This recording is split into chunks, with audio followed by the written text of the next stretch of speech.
प्रेम का स्वभाव होता है अपने प्रीतम के द्वारा किए हुए हर विधान चेष्टा को आनंद पूर्वक सहना, हर समय एक ही चाह रहना, हमारे प्राण प्यारे कैसे प्रसन्न हो, वो जैसे प्रसन्न हो हमारी हर वृत्ति वही करेगी, उनकी हर चेष्टा हर विधान हमें परम सुख प्रदान करे। प्रेमी का स्वभाव यही होता है।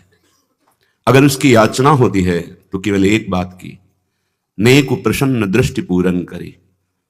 आप थोड़ा सा प्रसन्न होकर हमारी तरफ देख लीजिए, ऐसी अद्भुत मांग है और कोई मांग नहीं। प्यारी जू नेक प्रसन्न दृष्टि पूरन करे। प्यारी जू एक बार हमारी तरफ पूर्ण प्रसन्न दृष्टि से देख लीजिए, फिर आपको जो भावे सो करो। बस इतना याद रखना कि आपके सिवा हमारा कोई नहीं है, आप ही हमारी सर्वस्व हो। अब जो भावे सो करो, जो आप करोगे वही हमें परम सुख प्रदान करने वाला बनेगा। जोई प्यारो करे सोई मोहि भावे। श्री लालजू महाराज प्यारी जू के प्रेम में ऐसे पगे हैं कि जो अनिर्वचनीयम प्रेम स्वरूपम कहा गया वो ठीक सार्थक लालजू के ऊपर ही होता है। यद्यपि ये अखिल ब्रह्मांडों के स्वामी हैं, पर प्रीति की रीति रंगीलो ही जाने, प्रेम की रीति का निर्वाह करना तो यही जानते हैं। जरा सा प्यारी जू ना देखे ना बोले तो जलमीन सी गति हो जाए है।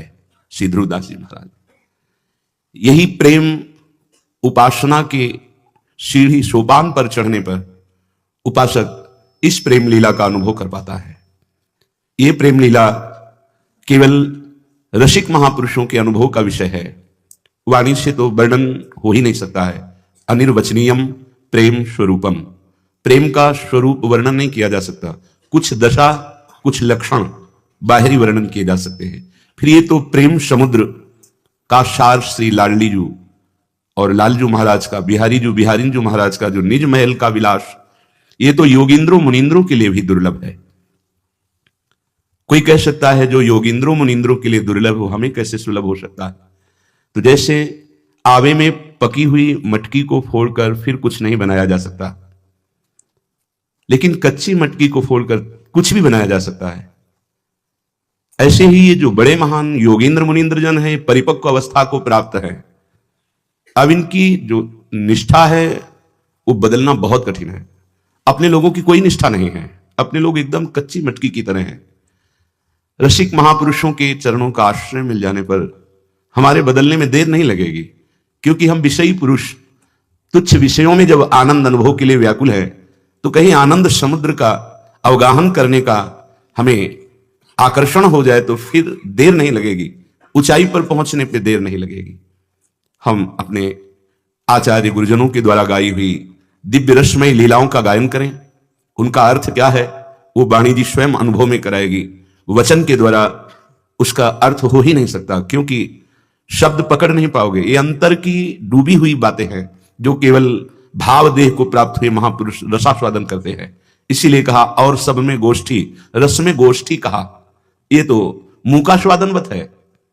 गोष्ठी तो तब होना जब बोलने का अवसर हो। कौन रस बाढ़ो जहां बोली बो ही भारी, ये रस रसिक महापुरुष अपने हृदय में अनुभव करते हैं, पर वाणी से यत किंचित बाह्य वर्णन होता है, आंतरिक नहीं, क्योंकि ये मुंह का स्वादनवत।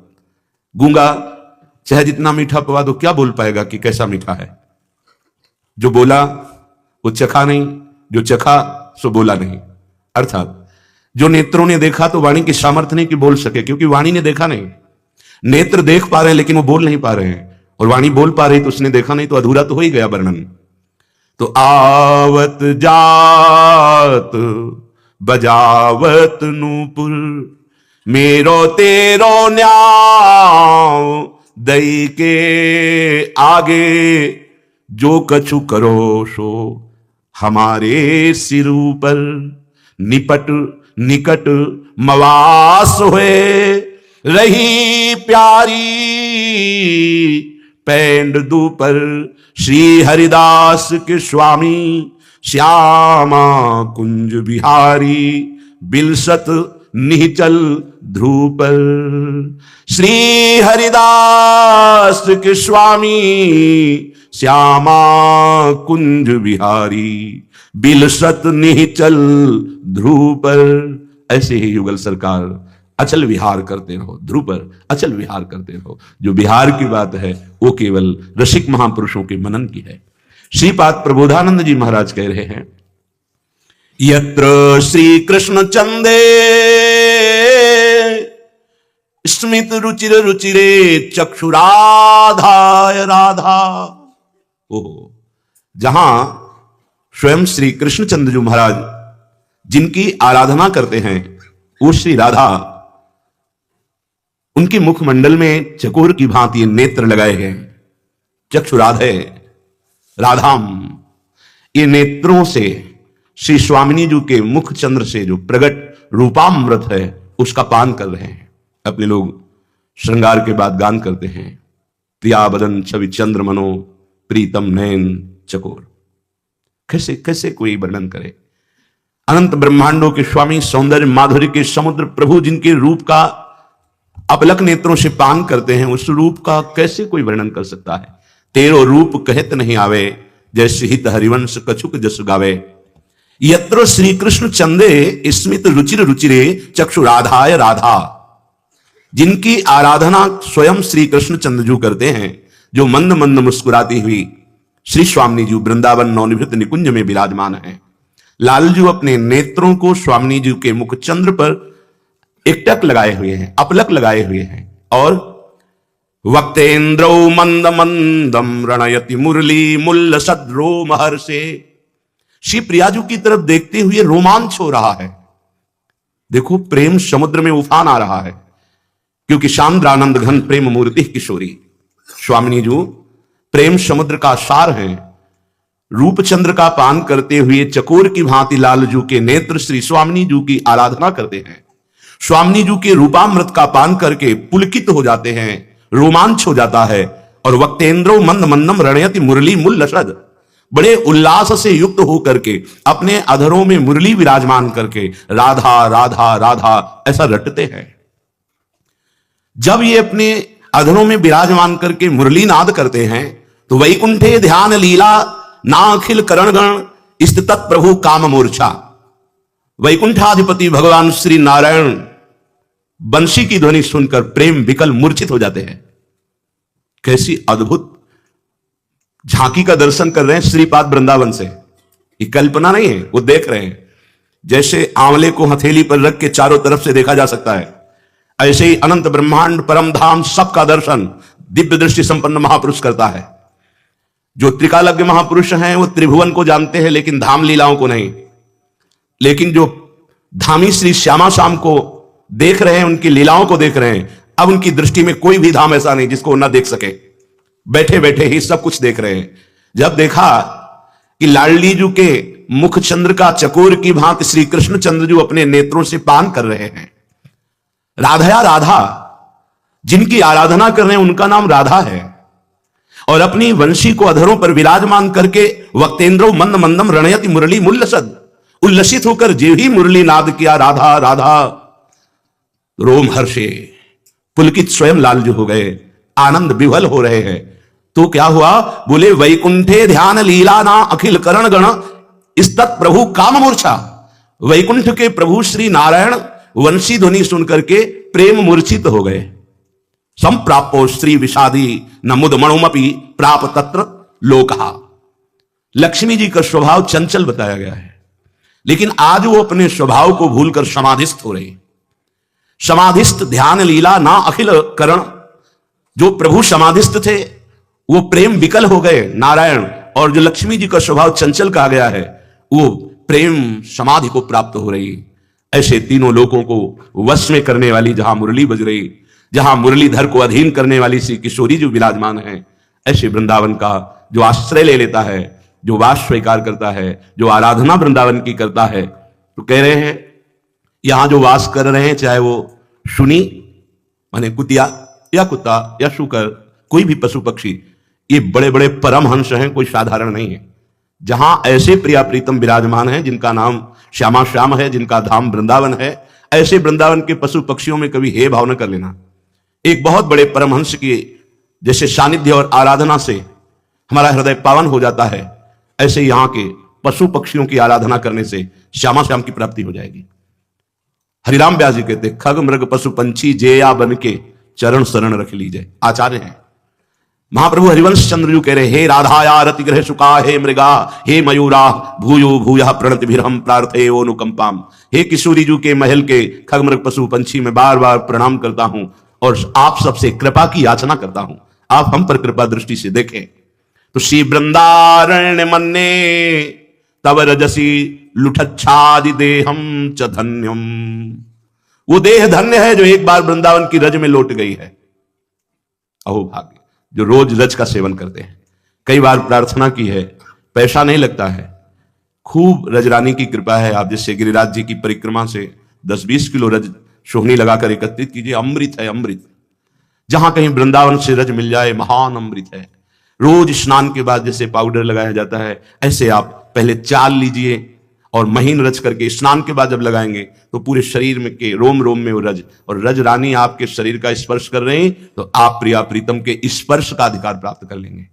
जैसे एक उपासक आए तो बोले हमें अमुक अमुक अमुक अमुक, ऐसे न जाने कितने प्रभु के नाम बताए, साक्षात्कार हुआ है। फिर ऐसे प्रश्न किए जो साक्षात्कार के विरुद्ध होते हैं। साक्षात्कार एक बार होता है, एक बार हो गया तो आजीवन के लिए लुट जाता है। वो पिय मूर्ति नयनन बसते ही रसधाय समाये, प्रीतम नेत्रों में बस जाते हैं। पता नहीं कौन सा साक्षात्कार होता है। अरे साक्षात्कार के पहले ऐसी दशा हो जाती है, ना कोई अन्य याद रहती है, ना अन्य कोई चाह रहती है। जैसे सूर्य उदय होने के पहले ही कुछ 30 मिनट 40 मिनट देखिए अंधकार गायब होना शुरू हो जाता है। ऐसे भगवत साक्षात्कार होने के पहले ही अज्ञान अंधकार का नाश हो जाता है। सही ढंग से चलो, साक्षात्कार के लिए ही मानव देह मिली। व्यर्थ में इधर उधर की कल्पनाओं को साक्षात्कार मत मान लीजिए। श्रीपाद कह रहे हैं, नान्यत्राढ्यम चतुर्भिः श्रुति मुखर मृखै श्रीर्भुजैर्वा वृणाय। अगर बाहर वो चतुर्मुख ब्रह्मा के समान वेदज्ञ है, ब्रह्मा के समान प्रवीण है, मैं उसे यहां वृंदावन के तिनके के समान भी नहीं समझता हूं। क्यों? क्योंकि ये वृंदावन की गुल्म लता औषधि उद्धव जैसे महापुरुष बनना चाहते हैं, जो भगवान के समीप विराजमान है, जो भगवान का उच्छिष्ट पाते हैं और भगवान के प्रसादी वस्त्र धारण करते हैं, और भगवान जिनके साथ एकांत में बैठकर प्रेम वार्ता करते हैं, मंत्रणा करते हैं। भगवत प्रेम कैसे प्राप्त होता है वो भेजा गोपी जनों के पास। ऐसे महामहिम यहां के तृण बने हुए हैं, गुल्म लता औषधि बने हुए हैं। यदि वो चारों वेद कंठस्थ किए हुए चार मुखों वाला स्वयं ब्रह्मा भी हो तो मैं वृंदावन के तृण के समान भी उसे नहीं मानता। एक बार किसी ने बड़े अपने गुरुजनों से किसी की बड़ाई बाहर की कि इतने योजन में उनका आश्रम बना हुआ है, ऐसा ऐसा ऐसा। तो उन्होंने कहा कि आप वृंदावन में बैठे हैं, वृंदावन में एक फूस की झोपड़ी बनाकर जो रहता है उसकी बराबरी ब्रह्मा भी नहीं कर सकते, औरों की तो बात जाने दो। ये धाम है प्रिया प्रीतम का। यहां कह रहे हैं किंचन मात्र मेरी कहीं महत्व बुद्धि नहीं होगी, क्योंकि वृंदावन निष्ठा जागृत है, वृंदावन की महिमा को देख रहे हैं। धन्यासौ या वराकी त्वयि वसति सुनी नाहम अन्यत्र मन्ने। वृंदावन की सुनी माने कुतिया या श्वान कुत्ता, जो वृंदावन की रज में पड़ा रहता है, जो रज में ही भोजन पाता है और इसी रज में शरीर छोड़ देता है, उसकी बराबरी में ब्रह्मा को भी नहीं मानता। और नहीं है ब्रह्मा जी 60,000 वर्ष तक तप करके भगवान से याचना की कि गोकुल में मुझे कोई वास दे दो, नहीं सौभाग्य प्राप्त हुआ। अपने लोगों को महारानी जी की कृपा हो गई, धाम वृंदावन महाप्रेम रस निधि, ये आश्रय दर्शन वास सब कुछ प्रदान कर दिया। क्या रह गया है जो लाडली जी ने नहीं दिया? जरा सोचो, जिस महामहिम वृंदावन की ऐसी महिमा है कि इसके मध्य में वास करने वाली सुनी कुतिया की समानता ब्रह्मा जी को भी नहीं सौभाग्य है, वो हम जैसे अधमों को प्राप्त हुआ। अब क्या चाहिए आपको? वो राधा नाम जो स्वयं श्री हरि अपनी जिह्वा से रटते हैं, वो रटने का सौभाग्य मिला। वो रसिकों का संग जिसके लिए याचना ध्रुव जी महाराज कर रहे हैं कि मुझे अटल पदवी में जो मांगा वो धोखा हो गया। प्रभु यदि मुझे आपके प्रेमी जनों का संग मिला होता तो आपकी श्री अंग सेवा मांगता, अटल पदवी नहीं। वो भगवत प्रेमी महात्माओं का आपको संग मिला। यहां कौन कौन से महात्मा किस कोटि के बैठे हैं, व्यक्त अव्यक्त, आपको क्या पता? ये श्री जी का धाम है, कब कहां कौन सी विभूति आपके पास ही बैठी हो और आप न जान पाए। और ये उस रज में बैठे हो जो शिव शनकादि के याचक। कितना बड़ा सौभाग्य! ये सौभाग्य तुम्हें दिखाई दे रहा है? अगर दिखाई दे रहा है तो रोना आएगा कि लाडली में अनाधिकारी और मेरे ऊपर कितनी कृपा। लेकिन हम तो कोसते रहते हैं, कहां प्रभु हम पर कृपा करे, क्योंकि हम कृपा मानते हैं भोगों में। इस कृपा को नहीं देख रहे कि जो अहेतु की अमोघ कृपा हुई है। ऐसी कुछ माया की चाल है कि वो समझ नहीं पा रहा कि हमको नाम और मंत्र एकत्रित करना है। वो केवल मन को बहिर्मुख करके अर्थ आदि की प्राप्ति या भोग वासना या समय व्यतीत करना, समय कैसे कटे फंसाते रहता है। यहां मुक्त होने के लिए रखा गया, वो फंसाता चला जाता है अपने मन को। सावधान, यहां की क्यों इतनी महिमा गाई गई है? ये कोई अलंकार की भाषा नहीं बोल रहे श्रीपाद। यदि आप रहने से रह जाएं तो जिन प्रिया प्रीतम के ध्यान की क्षमता इन बड़े बड़े महापुरुषों में नहीं, उनकी श्रीअंग सेवा का अधिकार मिल जाएगा। श्रीमद राधा सुधा निधि में महाप्रभु हरिवंश चंद्र जी कह रहे हैं, प्यारोढुम क्षमते ने अच्छी सुखादि नाम तो यह ध्यानगम। सोचो, जहां उनकी क्षमता नहीं है युगल सरकार की लीला के ध्यान की, वहां हमें उनके श्रीअंग सेवा का अधिकार धाम दिला रहा है। बस हमें लेना है। समेट जाओ, वृत्ति को समेट लो, बहिर्मुख वृत्ति से अंतर्मुख आ जाओ, रजरानी का सेवन करो। जो उपासना मिली है गंभीर भाव से, उदासीन होकर जगत से निरंतर उसमें लगे रहो, जीवन का परम लाभ मिल जाएगा। लक्ष्मी हस्तावलंब प्रणय वरवधोप्यत धूतात्म तत्वाम। यदि इस वृंदावन में रजरानी को लगाए हुए हैं, नाम जप कर रहा है, रोमांचित हो रहा है राधा राधा करके, उसको जो प्राप्त है उसके आगे कह रहे हैं आत्म तत्व स्वरूप लक्ष्मी जी को भी मैं कुछ नहीं समझता। लक्ष्मी हस्तावलंब प्रणय वरवधोप्यत धूतात्म तत्वाम, जो आत्म तत्व स्वरूप है उनको मैं कुछ नहीं समझता। उस उपासक को जो प्राप्त है रज लगाए हुए राधा राधा राधा राधा, और रोमांचित हो रहा है, आनंदित हो रहा है, अहो भाग्य, धन्य धन्य धन्य तेई ये इनके उपास्य। आपको क्यों अनुभव में नहीं आता कि आप वृंदावन का आश्रय लिए हैं, आप वृंदावन वासी हैं, आप प्रिया प्रीतम के उपासी हैं? आपको यह आनंद क्यों नहीं आ रहा? क्योंकि आपकी इंद्रियां बहिर्मुख है। आप विषयों में सुख खोजना चाहते हैं। यदि उपासक बाह्यानुसंधि परिवर्धयेत फलम दुर्वासनामेव ततस्ततोधिकाम ज्ञात्वा विवेकैः परिहृत्य बाह्यम स्वात्मानुसंधिं विदधेत नित्यम। बहुत ध्यान देने योग्य बात। अपने को सब कुछ मिल गया, मानव देह मिली, सत्संग मिला, साधना मिली। अगर हम ये मानव जीवन में भगवत प्रेम नहीं प्राप्त कर पाए, तत्वबोध नहीं कर पाए, तो इससे बड़ा घाटा कुछ नहीं होगा। और इसकी पूर्ति पता नहीं किस युग में फिर हमें अवसर मिलेगा, किस जन्म में नहीं, किस युग में, किस काल में। बहता चला जा रहा था इस 84 के चक्र में, संस्कृति मांझ बरियाई के पास बीच में रोक दिया प्रभु ने और निकाल करके मानव देह दी। अब अपना कल्याण कर ले, फिर भूल गए। उपासक बाह्यानुसंधि परिवर्धयेत फलम, जब तुम अपनी इंद्रियों को बाहर रखोगे और ये भेद दृष्टि से स्त्री पुरुष, सुख दुख, मान अपमान, विषय चिंतन, तो इसका फल भी उत्पन्न होगा। देख लो, वृंदावन में हो लेकिन कितना प्रेम है प्रियालाल से, आप देखो। कई बार दिन में रोते हैं, ये देखिए। कितनी बार तड़पते हैं आप प्रिया प्रीतम के लिए, ये देखिए। आपका मनोरंजन कहां होता है?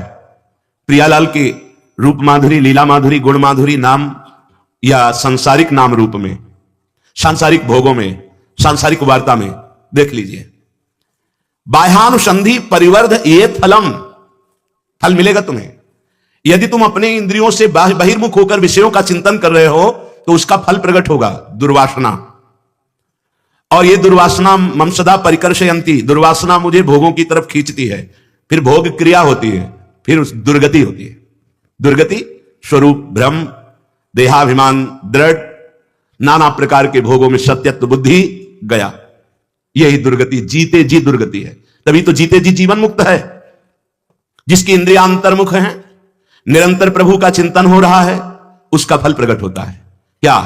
दुर्वासना भस्म हो जाती है और वो जीवन मुक्त हो जाता है। जिसकी इंद्रियां बहिर्मुख है, विषयों का चिंतन करता है, उसका फल प्रकट होता है, दुर्वासना बढ़ती है और दुर्व्यवहार रूपी क्रियाएं होती हैं, असत क्रियाएं होती हैं और वो दुर्गति को प्राप्त हो जाता है। इसलिए तुम्हें बार बार इस विवेक का आदर करना चाहिए कि ये भोग तुम्हारे सुख के लिए नहीं है, ये भ्रमात्मक है। तुम शरीर नहीं हो, तुम इंद्रियां नहीं हो, तुम मन नहीं हो, तुम आत्मस्वरूप हो। बिल्कुल दृढ़ सत्य है। देखो, एक छोटी सी यहां स्वर्ण की नाक में पहरी जाती, छोटा सा लौंग जैसा, उसे आप क्या बोलेंगे? स्वर्ण। और सुमेरु पर्वत को क्या बोलेंगे? स्वर्ण।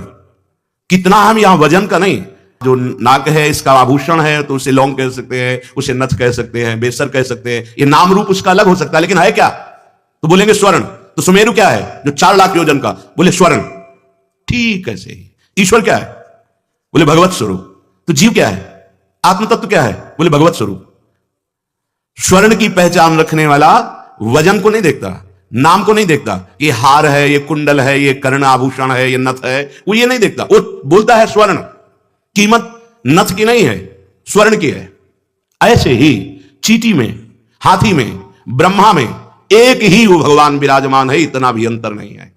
वैसे ही आप केवल शरीर भाव से होने के कारण जीव कहलाए गए, नहीं तो जैसे छोटी सी नाक की लौंग वो स्वर्ण ही है, ऐसे ही चींटी के अंदर जो बैठा हुआ परमात्मा वो आत्म तत्व परमात्मा ही है, बिल्कुल अंतर नहीं। वैसे ही तुम्हारे अंदर बैठा हुआ अपने से लेकर संपूर्ण सृष्टि में एक ही परमात्मा विराजमान है। सच्ची बानी, ये बहुत बड़ा भ्रम हो गया है। 10 आदमी नाव से उतरे तो बोले गिन लो यार, कोई कहीं गिर तो नहीं गया? वो 1 2 3 4 5 6 7 8 9, बोले 9 है, एक गायब है। बोले तुम गिनो। वो 1 2 3 4, तो जो नाविक था उसने कहा 10वें तुम हो, अपने को क्यों नहीं गिन रहे? तुम अपने को भूल कर गिनते रहोगे, गिनती कभी पूरी होगी ही नहीं, 9 ही निकलेंगे, 10वां नहीं मिल पाएगा। वो 10वां तुम हो पक्का। सर्वम खलमिदम ब्रह्म, तो इधर से शुरू करो। छोटा बड़ा नहीं, आकार नहीं, नाम रूप नहीं, वो तत्व सब में समान भाव। सर्वान वस्तु तया निरीक्ष, हरिवंश महाप्रभु, सर्वान वस्तु तया निरीक्ष, तो सर्वान में ये भी तो है ना, तो यहां भी तो है ना, इस हृदय में भी विराजमान हुई है। तो आप कौन हुए? जो सर्वान वस्तु तया निरीक्ष, तो आप कौन है? वो वस्तु ही तो है। कौन? जिसकी खोज कर रहे हो। जब जीव भगवत धाम जाता है तो किस स्वरूप से जाता है? निज स्वरूप से। वो निज स्वरूप क्या साधना से पैदा हुआ क्या? नहीं, वो था, वो है, वो रहेगा, उसे भूल गए थे। बस असाधनों का त्याग करते करते जे ही हृदय पवित्र हुआ तो ये झांकने में आ गया, हाँ मेरा स्वरूप क्या है।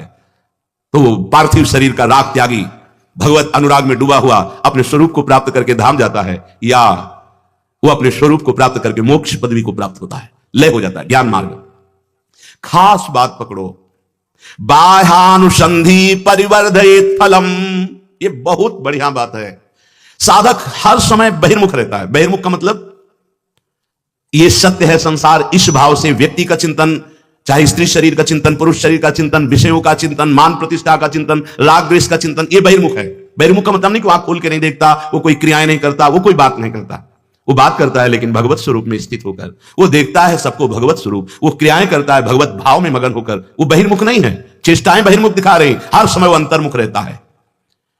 बाह्यानुसंधि, वो बाह्य चिंतन कर रहा है, भगवत विमुख चिंतन कर रहा है, तो परिवर्धयेत फलम, उसका फल प्रकट होगा, दुर्वासना। और ये दुर्वासना उत्तर उत्तर बढ़ती जाएगी। परिणाम अशांति, क्लेश, दुख, विक्षेप, डिप्रेशन, ये सब। तुम अपने विवेक का आदर क्यों नहीं कर रहे हो? जो तुम्हें सत्संग में विवेक प्राप्त हुआ उसका आदर करो ना। वास्तविक तुम शरीर नहीं हो, ये 4 दिन के लिए छूट जाएगा शरीर, काम बना लो अपना। तुम न स्त्री हो न पुरुष हो, तुम भगवत स्वरूप हो, मानो।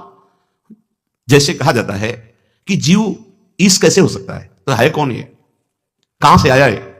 तो बोलना पड़ेगा ईश्वर अंश, ठीक है। तो 1 चम्मच गंगाजल क्या बोलोगे? पानी, गंगाजल ही बोलोगे। तो 1 टैंकर गंगाजल ही, और पूरी धारा गंगाजल ही। सिद्धांत से बिलग मत जाओ।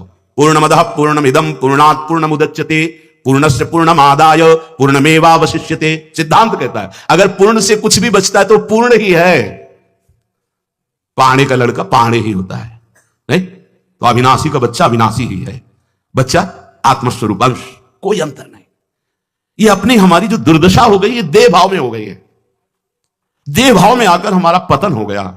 ये भोग, ये देखना, ये सूंघना, ये छूना, इनकी कोई आवश्यकता नहीं है। ये जो अभाव पैदा हुआ है आपके अंदर, अपने को भूल जाने, अपने प्रभु को भूल जाने के कारण, अपनी प्रियाजू को भूल जाने के कारण। देखो, अगर साधन करके भगवत प्राप्ति करनी तो ये बात समझना होगा।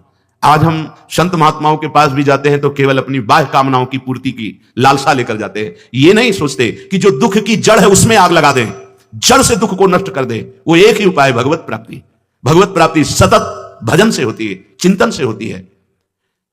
जो इस बात को हर समय जानता रहता है, देखो पकड़ना बात कि वास्तविक में शरीर तो नहीं हूं।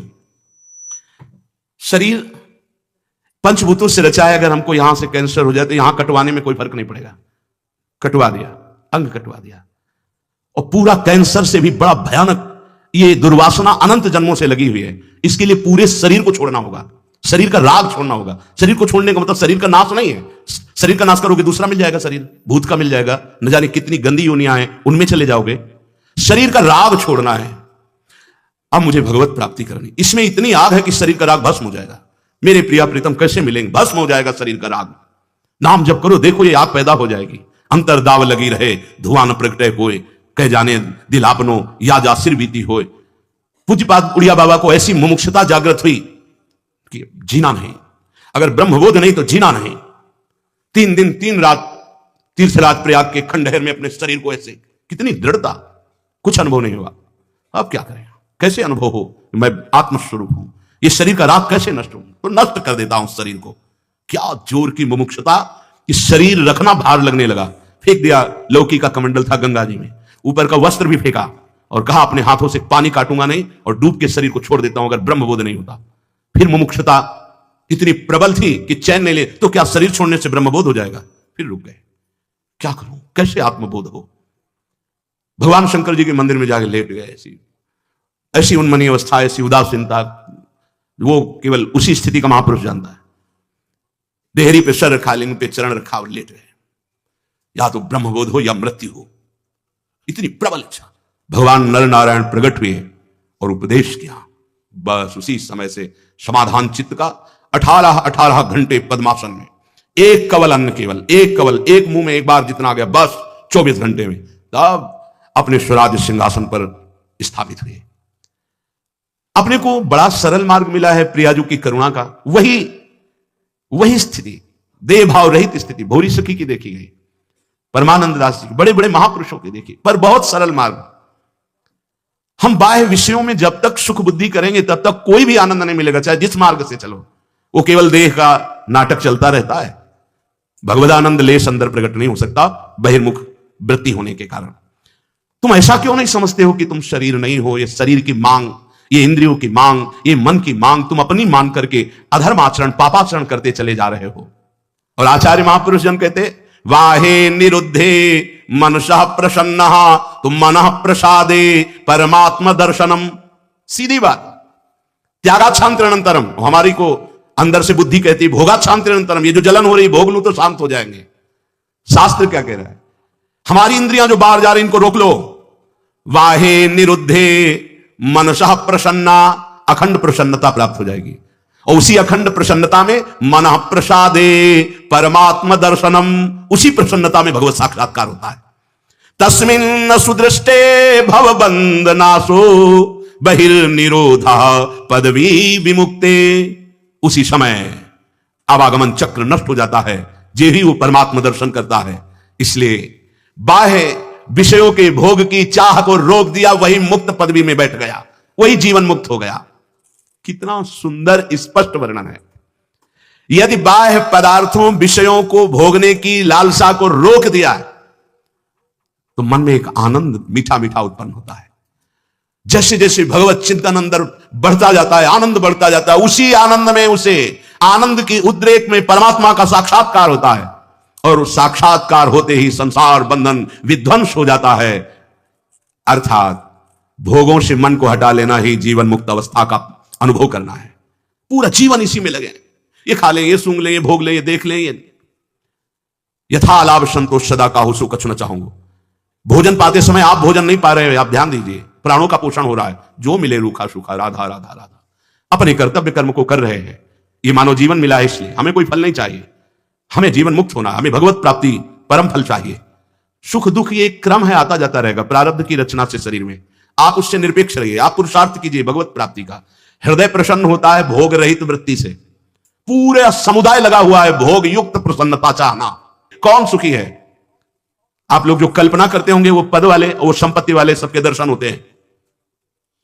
अशुभ प्रवाह होता है और पश्चाताप की अग्नि जलते हुए बोलते हैं, इतने बड़े बड़े पद में है कि आप जिनकी कल्पना करते हैं कि काश में ऐसा होता, वो है वो रास्ता खोज रहे हैं कि जलन कैसे मिटे। वो रास्ता एकमात्र श्री भगवान के चरणों का आश्रय लेकर धर्मपूर्वक कर्तव्य करते हुए, नाम जप करते हुए जीवन बीते। वो तो किया नहीं, तो हाथ क्या लगा? पश्चाताप, क्लेश, अशांति, भारी घर में जलन, भारी हृदय में जलन। अब कहां मिटे, कैसे मिटे? क्योंकि पद है, रुपया है, पैसा है, सब है, लेकिन वो नहीं है जो होना चाहिए। वो केवल भगवत चिंतन से होता है, केवल भगवत आश्रय से होता है। अपने लोग बड़े सौभाग्यशाली हैं जो बात सुन रहे हैं, इसको धारण कर लो। धारण नहीं करोगे, कोई उपाय नहीं है। ये दुखालयम अशाश्वतम तुम्हें कभी सुखी नहीं कर सकता। आज हम चर्चा भी करते हैं तो केवल वही चर्चा करते हैं जिससे और फंस जाए। मुक्त होने की, भगवत प्राप्ति की चर्चा मिलना कठिन है। ये दान करो, वो करो, इससे क्या होगा? मन तुम्हारा विषयों में लगा है, तुम लाखों रुपया दान कर दोगे, करोड़ों मिल जाएंगे, फिर क्या होगा? लाख में तो तुम्हारी दुर्दशा है, करोड़ में तुम्हारी दुर्दशा और कितनी हो जाएगी? अर्थ है लेकिन राग नहीं है, भोग है लेकिन वासना नहीं है, परिवार में है लेकिन ममता नहीं है, विचार चल रहे हैं लेकिन अहंकार नहीं। वो जीवन मुक्त महापुरुष है, चाहे गृहस्थ हो चाहे विरक्त हो। कहा पंडिता संसद सद विवेकी श्रुति प्रमाण परमार्थदर्शी जानन ही कुर्यादसतोवलंबम स्वापात हेतो शिशुवन मुमुक्षु। कहा पंडिता, यदि सद असद का विवेक नहीं तो किस बात के तुम ज्ञानी हो, किस बात के साधक हो, किस बात के हो? बड़ा विचित्र खेल है। सिर्फ अहम का पोषण, अहंकार, अंताकरण धर्म, अहम का पोषण। कहा पंडिता, किस बात के पंडित हो? भगवान पंडित किसे कहते हैं? विद्या विनय संपन्ने ब्राह्मणे गविहस्तनी सुनी च सुपाके च पंडिता समदर्शिना। वो पंडित है जो सब में एक भगवान को देख रहा है। अगर श्री भगवान का दर्शन नहीं हो रहा, सब में आत्मस्वरूप का अनुभव नहीं हो रहा, तो कहा पंडिता? कौन पंडित है फिर? किस बात के पंडित है? श्रुति प्रमाण जानने वाला, सद असद का विवेकी, परमार्थ तत्व का ज्ञाता, ऐसा कौन होगा जो विषयों में फंस करके अपनी जीवन मुक्त अवस्था को खो दे? भला जानबूझ करके कौन बालक जैसी चेष्टा करेगा अपने नाश की? जैसे बालक चाकू से खेलना चाहता है, जार खाना चाहता है या मल से खेलना चाहता है, ऐसे ही कौन इन विषयों से खेलना चाहेगा जो सद असद विवेकी है, जो परमार्थ तत्व में चलने वाला है, जो श्रुति प्रमाण को जानने की इच्छा रखने वाला है।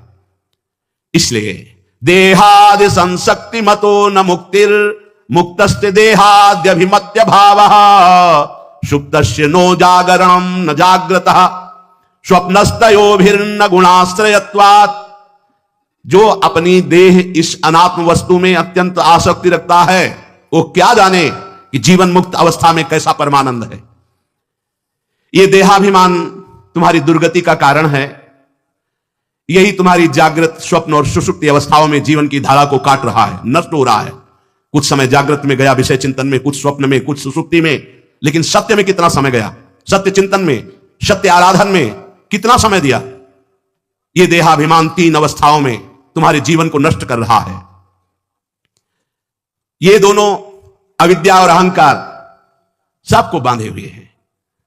इसलिए समस्त स्थावर जंगम पदार्थों में और अपने भीतर भी एकमात्र परमात्मा को देखो, अभी मुक्त हो जाओगे। अपने भीतर भी अंतर बहिर स्वम स्थिर जंगमेशु ज्ञानात्मनाधारतया विलोक्य। बिना इसके ना तो आगे बढ़ पाओगे प्रेम में, ना जीवन मुक्त अवस्था में। इसलिए हरिवंश महाप्रभु ने कहा, ये क्रूरा अपिपापिनो न च सताम संभाष्य दृश्यासे सर्वान्वस्ततया निरीक्ष परम स्वारात। ये अत्यंत आवश्यक है। बिना इसके बात नहीं बननी। अब हम एक दूसरे की निंदा करते हैं, राग द्वेष करते हैं, एक धर्मावलंबी दूसरे धर्म को छोटा बढ़ाकर ऐसे लड़ाई झगड़े, ये परमार्थ नहीं है। जो क्रूर हैं, पापी हैं, दुष्ट हैं, जो संभाषण योग्य भी नहीं है, हमको उनके हृदय में भी भगवत स्वरूप का चिंतन करना है। ये बाहरी लीला मायाकृत है, आप ही विराजमान हो।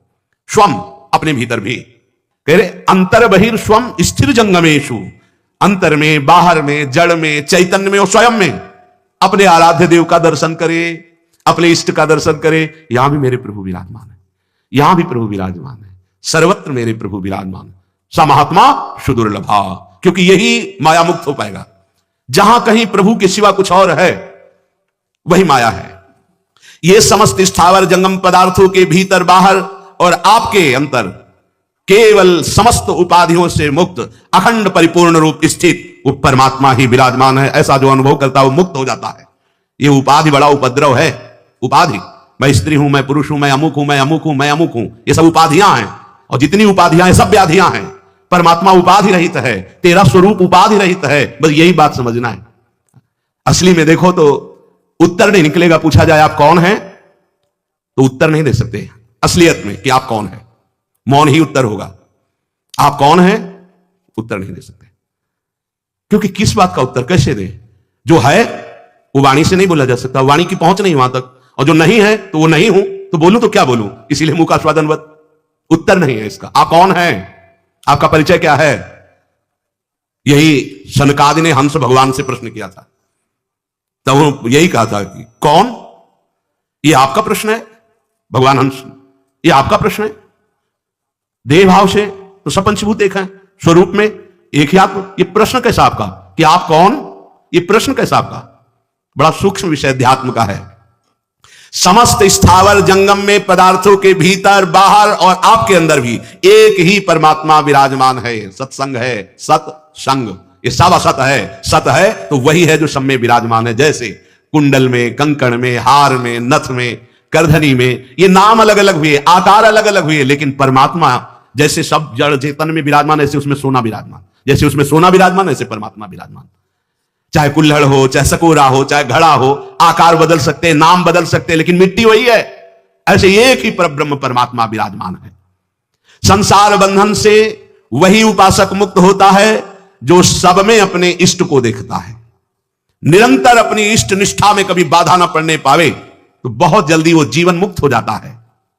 इसीलिए श्रुते सतगुणम विद्यान मननम मनादपि, ध्यान देने योग्य बात करें, जो केवल श्रवण करता है उससे 100 गुना अच्छा उपासक होता है जो मनन करता है। श्रवण का फल है मनन। आज क्या सुना, तो आपको कुछ शब्द बिल्कुल कंठस्थ होने चाहिए कि पूरे सत्संग में आज हमने 5 बातें पकड़ी, 4 बातें पकड़ी, 1 बात पकड़ी, कुछ तो पकड़ना चाहिए। जब आपसे पूछा जाए कि आज सत्संग सुना जी, क्या बहुत बढ़िया था? नहीं, बढ़िया तो सत्संग होता ही है। सत्संग में क्या सुना? नहीं जी, बढ़िया ही था, तो समझ, तो ये सत्संग ने आपने नहीं सुना। यहां करे श्रुते सतगुणम विद्यान मननम मनादपि, जो सुना उसे मनन किया, ये 100 गुना लाभ प्रदान करेगा। एक सुन के चला गया और एक सुन के मनन किया, तो मनन करने वाले को 100 दिन सुनने का जो लाभ है वो प्राप्त हो गया, 100 गुना लाभ प्राप्त हुआ। लाभ ही प्राप्त करने के लिए बैठे हो तो पकड़ो ना कोई बात, कोई तो बात पकड़ लो पूरे सत्संग में। जो श्रवण मात्र केवल करके चला जाता है उससे 100 गुना लाभ प्राप्त होता है। विद्यान मननम मननादपि, उसने मनन किया। गोकर्ण जी ने संपूर्ण श्रोताओं को श्रीमद् भागवत की कथा सुनाई, लेकिन विमान धुंधकारी के लिए आया। गोकर्ण जी ने प्रश्न किया भगवत पार्षदों से कि आपको विमान बहुत से लाने चाहिए क्योंकि बहुत से श्रोताओं ने श्रीमद् भागवत सुनी। भगवत पार्षदों ने उत्तर दिया कि सुनी तो सबने, लेकिन मनन नहीं किया। मनन केवल धुंधकारी ने किया, इसलिए जीवन मुक्त हो चुका है। अब ये बैठकर विमान पर भगवत धाम को जाएगा। अब अगर इन सबको विमान चाहिए तो पुनः भागवत सुनाइए और सब मनन करें उसका, तो विमान आ जाएगा। इस श्रीमद् भागवत के फल महात्म्य में प्रारंभ में ही लिखा हुआ है। श्रुते सतगुणम विद्यान मननम, जो सुना उसका मनन किया। मनन करने की आदत डालो कि सत्संग के विषय में पूछा जाए तो पूरे सत्संग को आप 4-5 पंक्ति में पूरा वर्णन कर देंगे। पहले वृंदावन की श्री प्रिया प्रीतम की रूप माधुरी, वंशी माधुरी का वर्णन हुआ, फिर वृंदावन की रजरानी और वृंदावन के वास का महत्व वर्णन हुआ, फिर इसके बाद इंद्रियां जो बहिर्मुख होकर विषयों में घूमती हैं उससे कैसे दुर्गति प्राप्त होती है, जो अंतर्मुख होकर जड़ चैतन्य सब में अपने परमात्मा तत्व को देखता है वही जीवन मुक्त महापुरुष है। सार सार शब्द हम पकड़ते जा रहे हैं, पर पकड़ तभी पाओगे जब जगे हुए होगे। अगर सो रहे होगे तो क्या पकड़ पाओगे? किसी किसी को तो बस ये है कि समय पूरा हो जाए, कितनी जल्दी, अब वो बैठे नहीं पड़ेगा तो क्या पकड़ पाएगा। श्रोता सोई परम सुजान सुनत चित रति करे, जैसे प्यासे को पानी मिल जाए ऐसे जो श्रोता सत्संग को सुनता है, वक्ता की मुखारविंद पर एकाग्र दृष्टि लगा के निकले हुए वाक्यों को अमृत की तरह पान करता है, धन्य है वो श्रोता। श्रुते सद्गुणम विद्यान मननम, सुनने मात्र से काम नहीं चलेगा, इसे मनन करना पड़ेगा। जो मनन करता है उसे 100 गुना फल प्राप्त होता है।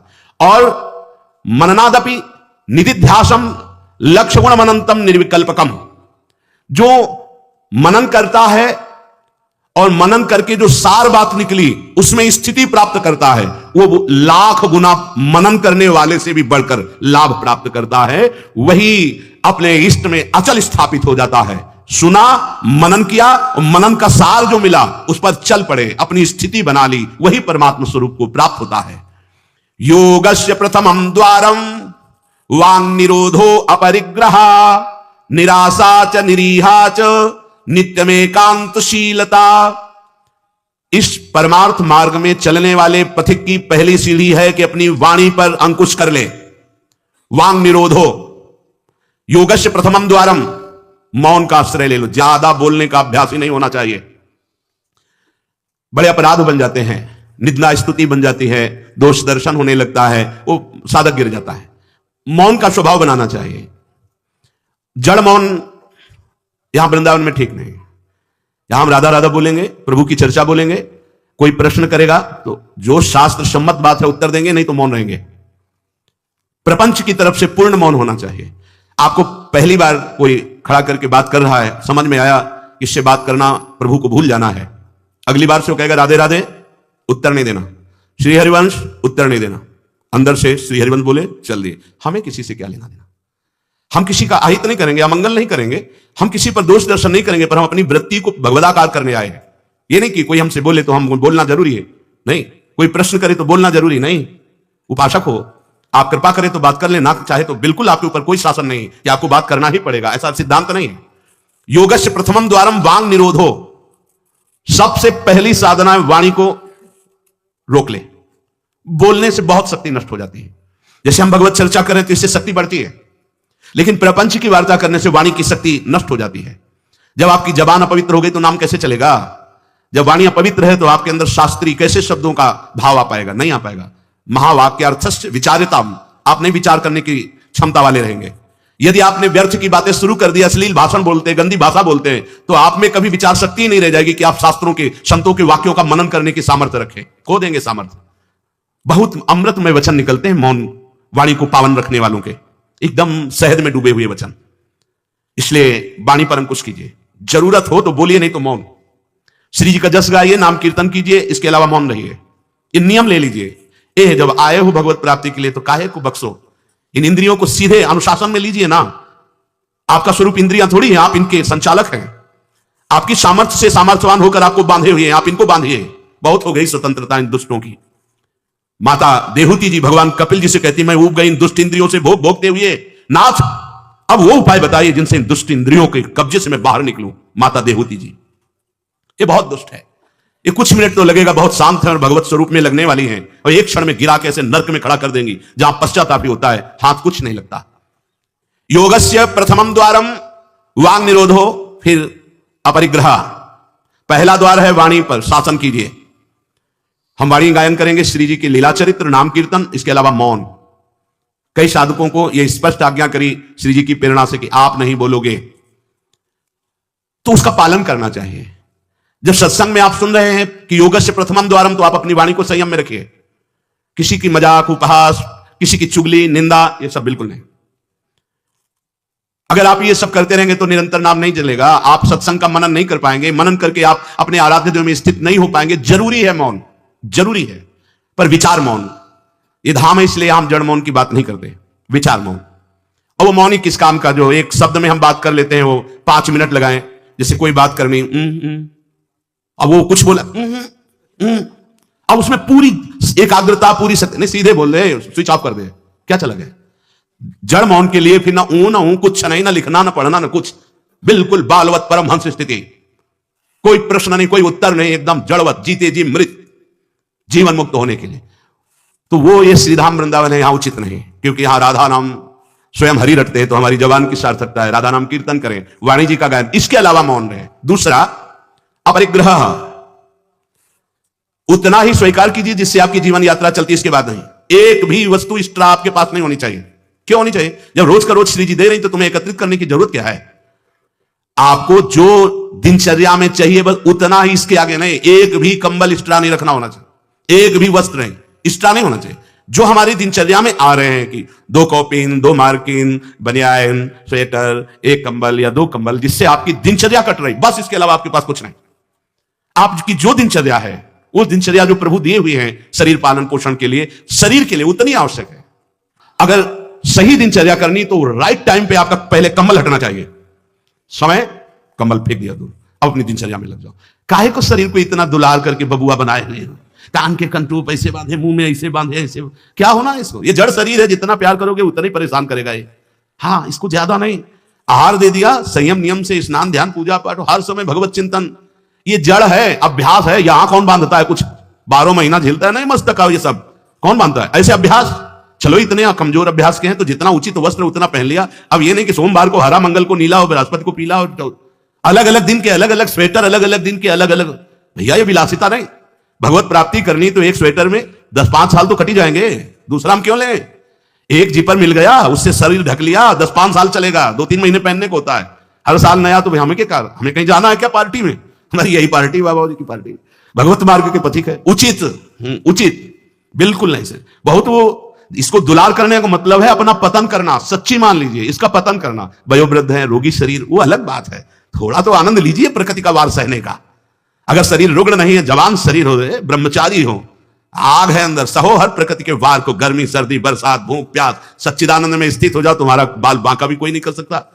अब मार दिन में 50 बार शीशा देखना, अब वो फंसाएगा कि नहीं फंसाएगा? चेहरा फंसाएगा ना। तिलक के सिवा दोबारा शीशा नहीं देखना चाहिए। इस देहाभिमान के राग को काटना कि पुष्ट करना है? जय बार निकले तय बार देख करके हर सेटिंग किसको दिखा रहे हो यार? क्या तुम किसी को लुभायमान करना चाहते हो क्या? हरि को? तुम्हारे इस पार्थिव शरीर पे लुभायमान होने वाले नहीं, और जो लुभायमान होगा तुमको नष्ट कर देगा। तो हमें इसको बिगाड़ के रखना है, इसको सजा के भगवत प्रसादी आदि लगाए। हमारा देहाभिमान बार बार हमको गिराने की कोशिश करेगा। ये हम जो हंसी मजाक में भी कह रहे हैं, इसको अच्छे से समझना। ये जो 2 प्रकार की पद्धति रखी गई है कि आप मुंडन करवा के रखिए क्योंकि आपके बालों से शोभा बढ़ेगी, और आप बाल रखा के रखिए क्योंकि आपकी शोभा बिगड़नी चाहिए। रज लगा के रखिए कि आपको ही आपके शरीर में राग ना रह जाए। बात यहां ये, यहां किसी के दिखाने के लिए नहीं है, आपके शरीर में आपको राग ना रह जाए। आप बार बार साबुन लगाएंगे, तेल लगाएंगे, बार बार शीशा कंघा और अपने चेहरे को सजाएंगे तो देहाभिमान पुष्प होगा, ये नष्ट करेगा। कुछ नहीं है, बड़ी दुर्गति है, मान लीजिए। इसका अंतिम परिणाम आग में जलना, चाहे जितने चिकने कर लो गाल, चाहे जितने लाल कर लो, मरना है, पक्की बात समझो। तो जीते जी अमरत्व क्यों नहीं प्राप्त करते? अरे ऐसा रूप प्राप्त करो जिसमें गाल लाल ही रहते हैं, लालिमा लगानी नहीं पड़ती। श्री जी की दासी लक्ष्मी कोटि विलक्ष लक्षण लसल लीला किशोरी सतई, करोड़ों लक्ष्मी आश्चर्य चकित हो जाए, ऐसा रूप श्री राधा दासियों का है। गीध देह तज धरि हरि रूपा, गीध ने शरीर त्यागा, हरि रूप होकर धाम जा रहा है। बाहरी लाली लगाने से थोड़ी हरि मिल जाएंगे, बाहरी श्रृंगार से थोड़ी हरि मिल जाएंगे। प्रार्थना मान लीजिए कुछ दिन का है, धोखे में मत फंसिए। ये धोखा है। खेत में रक्षा करने वाले एक धोखा टांगते हैं, पैंट शर्ट टोपी लगा के, वहां कोई नहीं होता, लेकिन पशु धोखे में हो जाते हैं। ये धोखा है। अगर पशुवत बुद्धि रखोगे तो ये धोखा तुम्हें पूरे जीवन, पूरा का पूरा जीवन नष्ट कर देगा। इसी धोखे से निकलने के लिए हमें अवसर मिला है। योगस्य प्रथमम द्वारम वांग निरोधो अपरिग्रह, वाणी से मौन रहिए, जितनी आवश्यकता है उतना वस्त्र लीजिए। एक संत भगवान आए थे, एक मार्किन से बांधे हुए थे, साल उड़ाया, तो बोले आपकी आज्ञा इसलिए ओढ़ लेते हैं। तो हमका किसी बाहर निकल के किसी को दे देना, हमारी श्री जी की प्रसादी, इसलिए हमारी प्रसन्नता के लिए, तो उनका ओढ़ लेते हैं। पर महाराज हम रहते ऐसे ही हैं, हमका धन्य है, नौजवान हो, बहुत सुंदर है, तो हमका आप बाहर जब निकलना किसी को देखना ऐसे आवश्यक है तो आप दे देना। तो बड़े प्रसन्न हुए, आदर करके उन पर हृदय में आदर हुआ उनका, नहीं मुझे नहीं चाहिए, मैं तो जैसी रहनी से रहता हूं। हमने घटिया घाट है एक फर्रुखाबाद फतेहगढ़ की तरफ, वहां रुके हुए थे। एक महात्मा को देखा, वयोवृद्ध थे, एक पतली मार्गिन, माघ महीना, ये कौन सा माघ चल रहा है, यही तो चल रहा है, मकर संक्रांति का अवसर। तो वहां रामनगरिया लगती है 1 महीने के लिए, जैसे प्रयाग में कुंभी और कुंभ में लगता है, तो गंगा किनारे हर साल मकर संक्रांति में हजारों लोग 1 महीना वास करते हैं, रोज गंगा स्नान त्रिकाल करते हैं। उन महात्मा जी के समीप रात्रि में गए तो शरीर कांप रहा था और मंत्राकार वृत्ति, एक झोपड़ी में बैठे हुए थे। बड़ी लज्जा लगी हमें अपने ऊपर कि हमारा जवान शरीर है, 30-35 वर्ष पहले की बात, और हम 1 मार्किन पहने, 1 मार्किन ओढ़े, ये तो केवल 1 मार्किन पे है, तो हमारा क्या कर्तव्य बनता है? हमको ये भी फेंक देना चाहिए। ये वयोवृद्ध हैं और मौन है, तो उनसे प्रार्थना की कि यहां आश्रम से एक कंबल ले आए, आपका शरीर कांप रहा है। ऐसे मुस्कुरा के कहा नहीं, तो चोट पे चोट लग रही थी, धिक्कार हमारे जीवन को, ये वयोवृद्ध होकर इतना तितिक्षापूर्ण जीवन, और हम जवान होकर के इसको सह नहीं पा रहे। आप सच्ची मानना, जो तितिक्षापूर्ण है बहुत जल्दी भगवत साक्षात्कार होता है। भगवान आदेश करते तास तितिक्षस्व भारत। आज हम केवल शरीर दुलार में अपने समय को नष्ट करते हैं, शरीर पोषण में। भाई देखो, ये छोटी छोटी बातें आपको देखने में लगती होंगी बड़ी बात है, यही आपको आपके आराध्य देव से विलग किए हुए हैं। महीना भर आप केवल ऐसे आहार करके देखिए कि जिसे तुम्हारा मन कहता अच्छा उसको हटा दीजिए। आज थोड़ा त्याग मत वर्णन कीजिए, आज थोड़ा हमारे उदर में परेशानी है तो हमें केवल आप रोटी और सब्जी दीजिए। महीना भर केवल रोटी सब्जी उचित। आप देखो, अगर आपके अंदर का रजोगुण तमोगुण नष्ट ना हो जाए तो कहना आपके अंदर सात्विक भाव आ जाएगा, मंत्र में स्थिति होने लगेगी। अब आप, हमने देखा है जैसे गुलाब जामुन कचौड़ी पकौड़ी ये सब कहीं जैसे भिक्षान्न में मिली भी और भर पेट पा लिया, तो वो रस नहीं आया भजन में। जो एक सूखी रोटी ऐसे चबा के गंगा जल पी करके जो रस आता है ना, वो नहीं आता है। सच्ची मानिए, पहले के बड़े बड़े भजनानंदी महापुरुष अपने जीवन को ऐसे ही। तो अपरिग्रह ये बहुत बड़ी बात है। साधक यहां चूक करता है। देखो आप लोग तो इतने बढ़िया अवसर पे हैं कि आपको ना किसी से मांगना है, ना आपको अपनी कोई परवाह होनी चाहिए, क्योंकि श्री जी व्यवस्था कर रही है। आपको जो वस्त्र उचित है वो ले लीजिए, जो भोजन उचित है, और अपनी सेवा और मंत्राकार वृत्ति। आपको किसी से कोई मतलब ही नहीं। आपको तो भिक्षान के लिए भी नहीं जाना है, अपने आप आकाश वृत्ति से प्रभु देते हैं। तो आपका रूम आपकी कुटिया है, आपकी दिनचर्या एक स्वयं की दिनचर्या है। आपके रूम में अपरिग्रह दिखाई देना चाहिए। बिछाने का, एक ओढ़ने का, जो आप जितना सहन कर सकते हैं उतना। अगर आप एक कंबल से रात काट सकते हैं तो दूसरी मत डालिए, चाहे 10,000 रखे हो, आपको क्या मतलब है? पूरी सृष्टि में सब भोग सामग्री आपके लिए है क्या? अपरिग्रह, हम जहां चूक करते हैं उसको पक्के से बांध लीजिए, अभी आनंद की धारा में आ जाओगे। वाणी को कंट्रोल, शासन, आवश्यक है तो बोलेंगे, नहीं तो मौन। दूसरा, उतना ही स्वीकार करेंगे जितने की आवश्यकता है। भगवदानुभूति के लिए एक बार तो आग लगनी चाहिए जीवन में, कि जीवन मृत तुल्य होना चाहिए। यहां जरा सा साधन बना कि पोस्टर बैनर में आ गए, प्रशंसा में आ गए, कैसे भगवत प्राप्ति होगी? अपरिग्रह। और आगे, निराशा च निरीहा च नित्यम एकांत शीतला। आशा ही परमं दुखम, नैराश्यम परमं सुखम। उपासक को किसी व्यक्ति, वस्तु, स्थान से कोई भी आशा नहीं होनी चाहिए। हाथ जोड़ के तुम्हारे कमरे में पहुंचा दिया जाएगा तुम्हें जो आवश्यक है। तुमको आके रजिस्टर में लिखने की जरूरत नहीं, तुम्हें मांगने की जरूरत नहीं है। तुम निष्ठापूर्वक ध्यान दे करके देखिए, ये देखा गया जीवन में, जिस समय जो आवश्यकता होती है हाथ जोड़कर वो आता है। कौन? जिसकी शरण में हो, समझ नहीं पाते और कहता है ये वस्तु ले लो, तो आश्चर्य होता है कि ये बात कैसे कोई जान गया कि मुझे आवश्यकता थी, मेरे शरीर को आवश्यकता थी। जितनी जो आवश्यकता उतना। इसके बाद आशा ही नहीं, निराशा हमारा परम पद में पहुंचाने वाला मार्ग है। आशा ही परमम दुखम, नैराश्यम परमम सुखम। किसी व्यक्ति से, किसी वस्तु की आशा बिल्कुल नहीं होनी चाहिए। तब लग जोगी जगत गुरु, जब लग रहा है निराश, जब आशा मन में भई जग गुरु जोगी दास। आशा नहीं होनी चाहिए। आशा एक ही बात की होनी चाहिए, कब किशोरी जो मिलेंगी। आशा से दासम वृष भानु जाया, तीरे समध्यास जब भानु जाया, कब मैं अपने स्वरूप में स्थित होऊंगा। इसके अलावा कोई आशा नहीं। शरीर की आवश्यकता है, मान लो यहां सुविधा है कि भाई आप यहां से ले लीजिए, तो आप ले लीजिए, नहीं तो किसी से मांगने की जरूरत नहीं। कभी तो ऐसे रहना सीखो ना कि कोई आशा नहीं, कोई इच्छा नहीं, और आप हृदय की बात जानते हो। आप देखना, आपको जो शरीर की जरूरत हो आप देखते रहना, देते रहना। बिल्कुल बिल्कुल वो एक एक कदम पर देखते हैं। जो अव्यवस्थित, तो हमने देखा है एक एक कदम पर व्यवस्था। आपको अपने स्वामी पे विश्वास होना चाहिए, आशा किसी से नहीं। आशा एक राम जी से, दूजी आशा छोड़ दे, नाता एक राम जी से, दूजो नाता तोड़ दे। यहां संसार आशा में ही तो दुख को प्राप्त हो रहा है। पिंगला वैश्या को भगवान दत्तात्रेय जी ने गुरु माना, क्योंकि उसने आशा का त्याग कर दी। आशा नहीं। अब मैं पुरुषों से आशा करती थी, परम पुरुष से आशा करूंगी, अपने आत्मस्वरूप से। आप किसी की जरूरत नहीं, मैं किसी से रमण की आशा नहीं करूंगी, एकमात्र अपने आत्मस्वरूप। उसी समय उसको गुरु मान लिया। पहला, वाणी का मौन, उचित बोलो। दूसरा, सामान उतनी रखो जितनी आवश्यकता हो। तीसरा, किसी से आशा मत रखो। चौथा, निरीह, किसी भी तरह की लोक परलोक की कोई कामना नहीं। बड़ा आनंद। अभी देखो जीवन मुक्त हो जाओगे। किसी से लोक की कोई आवश्यकता नहीं, लोक वस्तु की, और निरीह, कोई कामना नहीं। कितना हृदय अभी आनंदित हो जाएगा, प्रसन्न हो जाएगा। जैसे पीछे कहा कि अंतर्मुख होकर, निष्काम होकर जो भजन होता है उसमें मन प्रसन्न हो जाता है। उसी अखंड प्रसन्नता में परमात्मा साक्षात्कार होता है। निरीह, कोई इच्छा नहीं। आज क्या पाएंगे? कोई इच्छा ही नहीं आनी चाहिए। कुछ स्पेशल प्रार्थना होती, कुछ स्पेशल तो राधा नाम है, राधा रूप है, वो आप दे सकते हो तो दे दीजिए, नहीं वो तो नहीं, तो फिर और स्पेशल क्या हो सकता है? ये तो सब पार है संसार के। ये साधक, उपासक, चाहे गृहस्थ हो चाहे विरक्त, एक निष्ठा होनी चाहिए। एक निष्ठा। एक नए साधक को हमने देखा कि कपड़ा ऊपर से पड़ा था और गमछा पेट में बंधा था। जब प्रसाद पाने के लिए बैठे, किसी जगह हम रहते थे, वो आए थे मंडली से।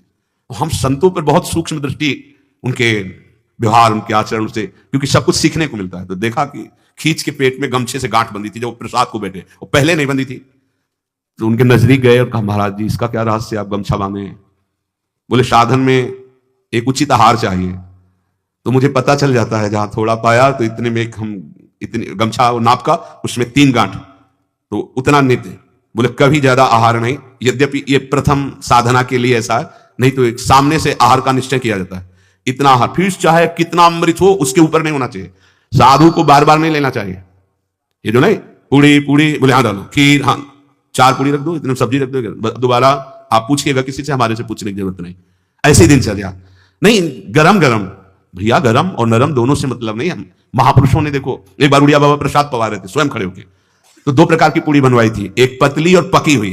और एक मोटी लंबी कच्ची, पकी हुई नीचे रख दिया और कच्ची वाली ऊपर रख दिया, और आप खड़े हो गए। ऐसे सब नवीन साधक ऐसे पार, उनमें से 50 नीचे वाली पूरी ऊपर करके शुरू किया और कई साधक ऊपर से शुरू किए। तो जो नीचे वाली तुमसे कहा खड़े हो जाओ, वो तो महापुरुष थे, जाओ ब्याह करो जाके, गर्मा गर्म बहू के हाथ पाना, बाबा जी बनने लायक नहीं हूं। ऐसे सीधे डांट लगा, कान पकड़ा, महाराज जी गलती हुई। नहीं, आपने ऊपर वाली को नीचे क्यों किया, नीचे वाली को ऊपर क्यों किया? क्योंकि वो पकी थी ना, तुम्हारी स्वाद पर दृष्टि थी ना, इसलिए स्वाद का पोषण करना है तो घर जाओ। भगवत मार्ग में चलने के लिए स्वाद मिटाना है, केवल भगवत स्वाद लेना है, भगवत आनंद का स्वाद लेना है। कितना कठिन लग रहा होगा? कुछ कठिन नहीं है। जब लक्ष्य बन जाता है भगवत प्राप्ति तो सब सहज हो जाता है। नहीं खान पान ते भावे है, नहीं कोमल वसन सुहावे है, सब विषय लगे ते खारा है, हरि आशिक का मग न्यारा है। समझो इस बात को। यहां इतना डबल होता जा रहा है शरीर, चर्बी बढ़ती जा रही है, पीछे भी पेट में भी, कि आसन में अगर कहा जाए पद्मासन में 20 मिनट बैठो तो बैठने की हिम्मत नहीं रह गई, तो क्या साधना करोगे? बिल्कुल ये बात होश में रखिए, शरीर को बढ़ावा देना बिल्कुल अपना नाश करना है। उचित आहार ऐसा कि पाने के बाद तुरंत आसन में 1 घंटे बैठना पड़े तो आपको कोई परेशानी न हो। मान लीजिए आप उदर नहीं है, आप प्राण नहीं है, आप रसेंद्री नहीं है, आप मन नहीं है, उचित आहार दीजिए, रात दिन भजन में लगी, अभी सात्विक भाव आ जाएगा। सात्विक भाव नहीं आ रहा। ईमानदारी से देखिए आप कितना समय मोबाइल में नष्ट करते हैं, जिनके पास मोबाइल है। ईमानदारी से देखिए आप कहीं अंतर्मुख अध्यात्म की वृत्ति से युक्त हो पाएंगे? आप रजोगुणी भोजन करते हैं, आप टच वाला मोबाइल रखते हैं, आप अधिक समय उसमें, भले आप इधर उधर, क्या समय नष्ट कर रहे हो। एक एक सेकंड इतना है। जब कोई जरा सी व्यर्थ की बात करता है तो चिड़चिड़ाहट पैदा होती है कि ये तुम अपना समय नष्ट कर रहे हो, समय नष्ट कर। अरे जितने सेकंड में हम राधा राधा बोलते उतने में तुमने व्यर्थ बात सुना दी, व्यर्थ बात। चलो गृहस्थ आश्रम में व्यापार नौकरी आदमी तो उसको बेचारे को विवशता है, लेकिन आप भगवत मार्ग के पथिक है। आपका बिल्कुल एक एक मिनट बड़ा कीमती है, एक एक मिनट जगत मंगल के लिए है। हम 1 मिनट में 10 बार 20 बार नाम लेंगे और वो नाम जगत को देंगे कि जगत का मंगल हो, तो हमारी साधुता सुरक्षित हो गई। निरीह इच्छा रहित और नित्य में एकांतशीलता, नित्य एकांत में शांत भाव से, शीतल भाव से। एकांत बहुत खतरनाक है नवीन उपासक के लिए, यह अनुभव की बात है।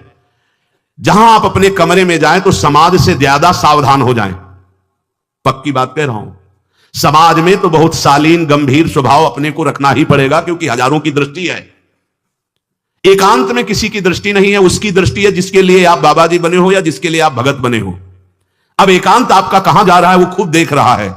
जो शास्त्र शीर्षा पुरखा सहस्राक्षा सहस्त्रपाद, वो प्रभु देख रहा है कि तुम्हारी एकांत में प्रिय वस्तु क्या है। मोबाइल, सांसारिक नौटंकी नाटक, या विषय चिंतन, या विषय क्रिया, वो देख रहा है।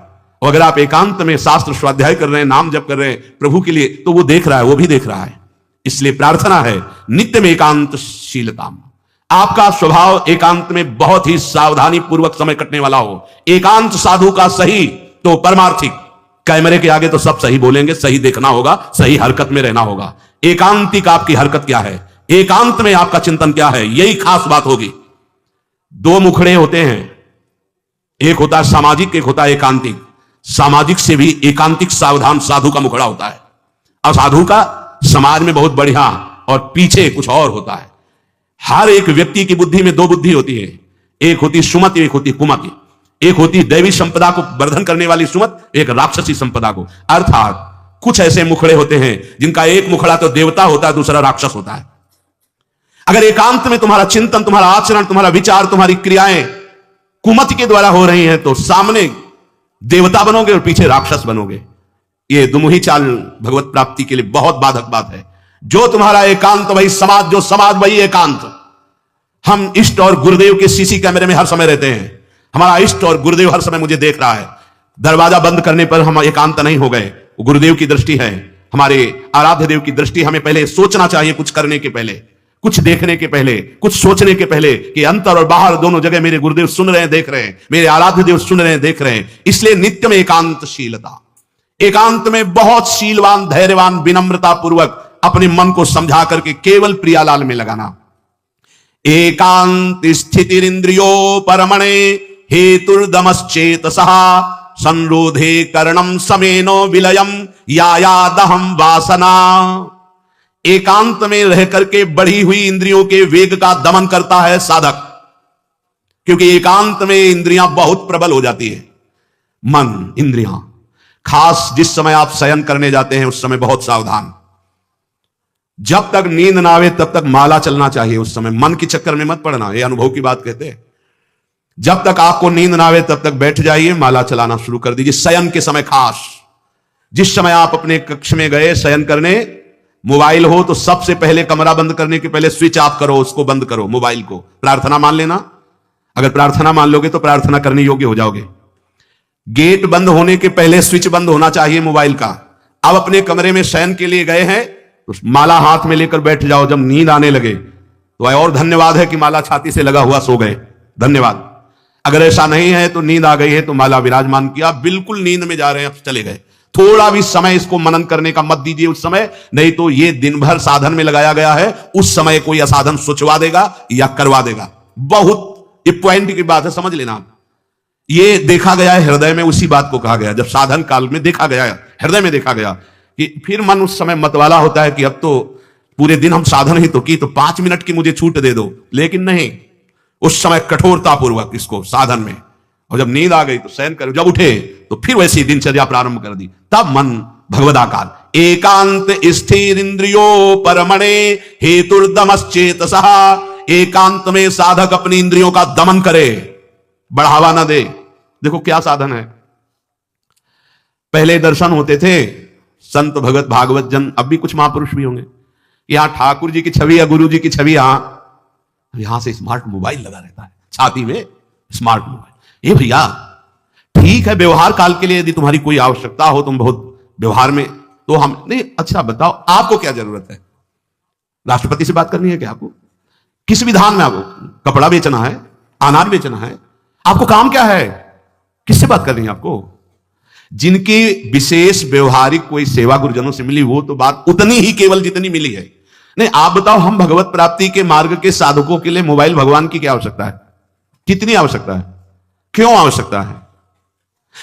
जैसे सिलेंडर आदि लाना है या कुछ भाई और कोई सर, तो रख लो, हम कह रहे हैं वो छोटा वाला रख लो, उससे अपना काम।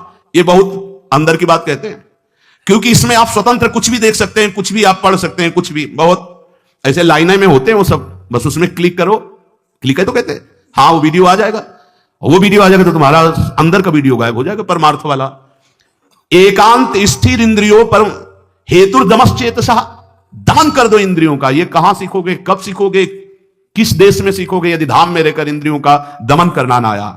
इंद्रियों का दमन कर दो। इंद्रिय दमन होने से चित्त का स्वयं निरोध हो जाता है, और चित्त की वासना का नाश होते ही योगी को परमानंद का अनुभव हो जाता है। यह है खेल। इंद्रियों का दमन हुआ, मन और चित्त एक ही बात है। चित्त का निर्वासनिक होना, ब्रह्मानंद का स्फुरित हो जाना, भगवदानंद का स्फुरित हो जाना, और फिर स्फुरित होकर अविचल भाव में स्थित हो जाना, यही जीवन मुक्त अवस्था मुनि की होती है, महात्मा की होती है। साधक सिद्ध अवस्था को प्राप्त हो जाता है। इसलिए जो सत्संग में सुना उसका मनन किया जाए, उसको जीवन में धारण किया जाए। देखो बड़े भाग्य से सत्संग ये मिल रहा है जो शास्त्र सम्मत। मन का और आसक्त संसार में हो जाना, मन का भंजन होकर परमात्मा प्राप्ति के लिए चलना, ये तो बहुत ही कठिन। आप सुन रहे हो, हम बड़े कृपा पात्र हैं जो आप सुन रहे हो। आप सुन रहे हो तो हम बड़े कृपा पात्र हैं कि आप ये सत्संग सुन रहे हो। नहीं तो इस सत्संग के सुनने के लिए अपने आप से गा लो, अपने आप से सुन लो, वो तो सुनने को मिलेगा क्योंकि उसमें। लेकिन इसमें सुना है, इसमें नाश नाश नाश, काट काट, हर संबंध, हर विषय, हर मनोरंजन काट, फिर आकर के अपने स्वरूप में स्थित हो गया। हम आपके ऋणी हैं जो आप ये सत्संग सुन रहे हैं, और अगर इस सत्संग को सुनकर मनन करके आप जीवन में धारण कर लेंगे तो सच्ची मानिएगा इसी जन्म में भगवत प्राप्ति हो जाएगी, जो अत्यंत कठिन है। नहीं तो विषय रस बढ़ाने वाला, संसार पे सत्यत्व बुद्धि करने वाला, नाना प्रकार के भोगों की प्राप्ति का उपाय बताने वाला, ये तो बात मिल सकती है, ये प्रवचन मिल सकता है, लेकिन समस्त संशयों को छिन्न भिन्न करके परमात्मा स्थित करने, ये तो जब द्रवहि दीन दयालु राघव तो साधु संगति पाइए। इसलिए लाभ ले लीजिए। ये हम कह रहे हैं इसलिए नहीं, ये बहुत बड़ा संयोग बना है प्रभु का। जैसे आंधी कभी कभी आती है, ऐसे ही हरि की अनुग्रह रूपी आंधी चल गई है। अगर इस आंधी में उड़ गए तो प्रभु के पास पहुंच जाओगे, और नहीं तो आगे कलयुग की आंधी ऐसी आ रही है जो काली आंधी है, जिसमें मार्ग ही नहीं दिखाई देगा कि सतमार्ग किसे कहते हैं। जीवन का लाभ ले लीजिए। अपनी इंद्रियों को ज्यादा बहिर्मुख मत कीजिए, नाम जप कीजिए, भगवद आश्रित रहिए। जो सुनिए तो मनन कीजिए, ना पकड़ पाए तो बार बार सुनिए। आजकल तो सुविधा है कि आप इसे 1000 बार सुन सकते हैं। बार बार सुनिए, ये जरूर सुनिए, क्योंकि ये तुम्हारे मन का नाश करेगा जो वासनामय है, तुम्हारी इंद्रियों का दमन करेगा। इंद्रियों और मन को बढ़ावा देने वाला कुसंग होता है, सत्संग नहीं। सत्संग तो वही होता है जो सत्य में स्थित कर दे। बड़े भाग पाई सत्संगा तो बिना प्रयास हो भो भंगा। नाम न छूटने पावे बस, नाम चलता रहेगा तो सब ठीक हो जाएगा। जैसे भी बने, उठते बैठते चलते फिरते प्यारी जी का नाम राधा राधा रटते रहिए।